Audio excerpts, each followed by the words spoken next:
ያንን ፊቱን ጠርጎ ለሴት እኮ ሰጥቷታል። የጌታዬን ደም ስትል ሻሿን የፀጉር መጠቀሚያው ገጻ ስታየው ብርሃናውን ስዕሉ ቦግ ብሎ ሲያበራየችው እናቶች ብላችሁ እግዚአብሔርን አመስግኑ። አዎ አቀፈችው፣ ሳመችው፣ በቤቷን ወሰደችው። ቤቷ የብርሃን ቤት ሆነላት፣ በረከትም አገኘች። አያችሁ ስለ እንባ ወደ ጥንት ነገር ልግባና ኢየሱስ ክርስቶስ በቀራንዮ መስቀል ሊሰቀል አልቀረምና በዚያ ጉባኤ ላይ ደረሰ። መስቀል ላይ ዋጡት፣ እጅና እግሩን በምስማር መቱት። 12 ሳንቲም ምስማር ወፍራም ነው። የእኛ ግድግዳ የምንመታበት ምስማር አይደለም፣ ፌሮ ነው የመቱት። ኢየሱስ ክርስቶስ የተመታው እነሆ ጎንበስ ብሎ ሲያይ በግራ ጎኑ ዮሐንስ የአክስቱ ልጅ ሰኪያው ተከትሎት ሄዶ እንባውን ሲወርድ አየ። በቀኝ ጎኑ ሲያይ እናቱ አራ ከስላ ህሊናዋን ስታ አያት።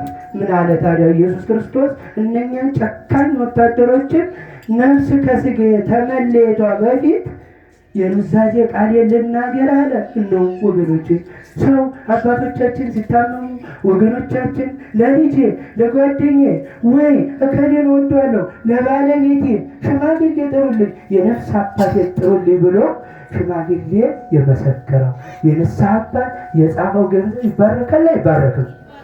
ይባረካል። እናቶቼ ይወላችሁ ካዲያ አንገቱን ዘልሶ ምን አለ? ወላዶች ናቸው ወላድ ገምተው እናቱ በጎኑ ላይ ጦር ሲወጉ ካየች ህሊናዋን ስታ ነፍስ ከስጋዋ ትለይብኛለች። ምን ልሁን አለ።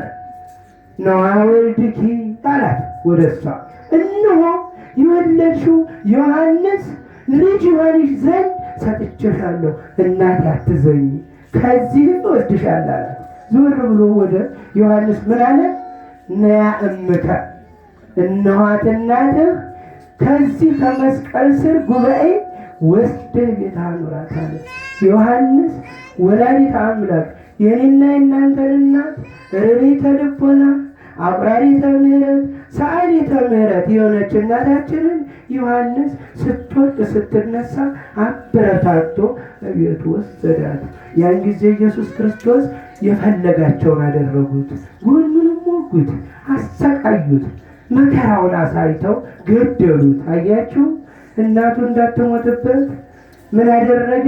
ዮሐንስን ውሰድ አለ። አያችሁ ወላዱ የገመቱት በልጅ ነገር ልጆቻችን ትን ባላቸው ጊዜ በእውነት ልበላችሁ አክላታችን ፍርስ ነው የሚለው። እናታችን ወላዲተ አምላክ አይነት መከራ ሲቀበል ልጇ እሷም መከራን አይታለች። ይህ ነው የሚያስለቅሰው ወገኖቼ።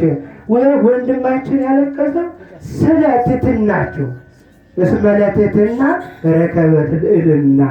ትሕትናችሁ አስደሰተኝ፣ መድኃኔዓለም በልዕልና ይቀበላችሁ። ፍቅራችሁ ለእኔ ያደረጋችሁት ሁሉ ልቤን ቀሰቀሰኝ፣ አስለቀሰኝ። ለምን? ደስ ብሎኝ ነው።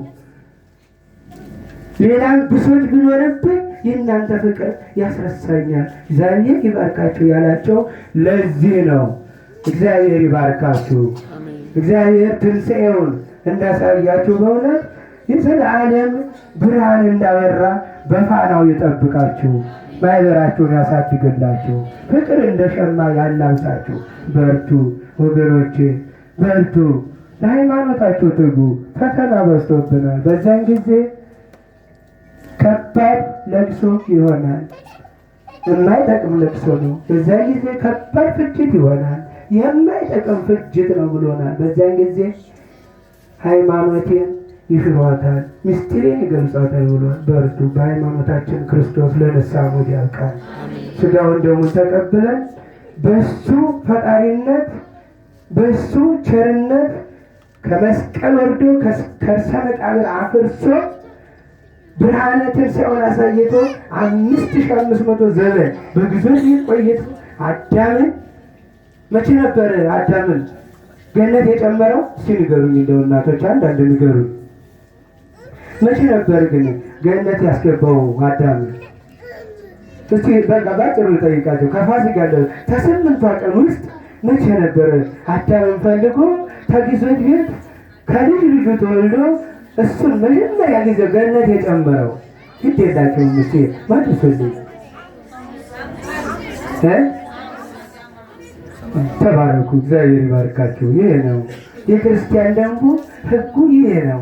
የአዳም ሐሙስ ዕለት የምንላት አዳም ሐሙስ አንድ አዳም ብቻ ገባበት እንዳይመስላችሁ። እልፍ አእላፋት ተቆጥሮ የማይደረስ አዳምን ከሲኦል ሲዋጣ በሱ ውስጥ ያሉትን የተኮነኑትን ነፍሶች ሁሉ ጥርግ አድርጎ ልቅም አድርጎ ገነት የጨመረበት ነው። ደስ ይበላችሁ፣ እግዚአብሔርን አመስግኑ። እናንተንም ተመጥፎ ተክፉ ተመራራ ሰውሮ እንደ መዓር እንደ ወተት ያብዛችሁ፣ ይባርካችሁ፣ ያጣፍጣችሁ፣ ማህበራችሁን ያብዛላችሁ። ወስብሐት ለእግዚአብሔር። አገታሰማል እግዚአብሔርን አመስግኑላችሁ።